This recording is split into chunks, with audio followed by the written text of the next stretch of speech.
difference between partners, associates, counsel, and paralegals? Part 2.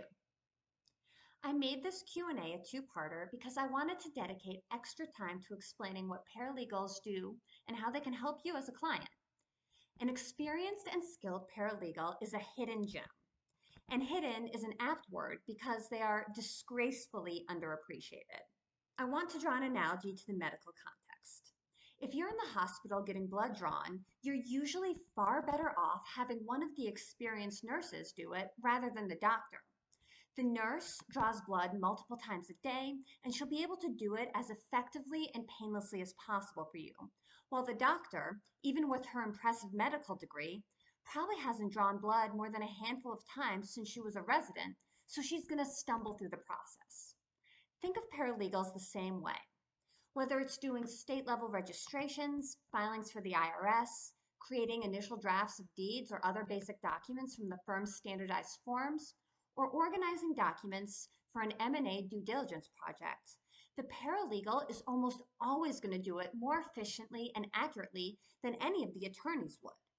And you, as the client, get the double benefit of that work. Not only would it take an attorney twice as long to figure out the task, but the paralegal is probably being billed at half the attorney's hourly rate. So be nice to your paralegals and be happy if you see them on your itemized bill. You're saving money without sacrificing quality. You're also allowed to contact your paralegal directly with questions. The attorney managing your matter probably has paralegals and junior associates CC'd to emails to you. For what I perceive to be ego-driven reasons, a lot of partners don't like their clients relying on anyone else, including paralegals, for information or requests. And paralegals absolutely should not be endeavoring to answer substantive legal questions or otherwise providing legal advice to you. But that's rarely the issue.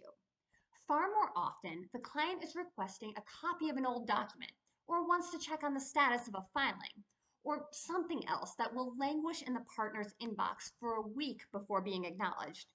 And then it'll just be forwarded to the paralegal to handle anyway.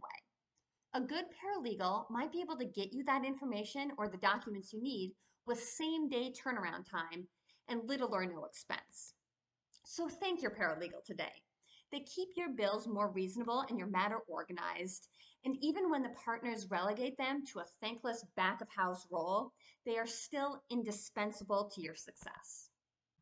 Business owners, do you ever have direct contact with your law firm's paralegals? How do you utilize them?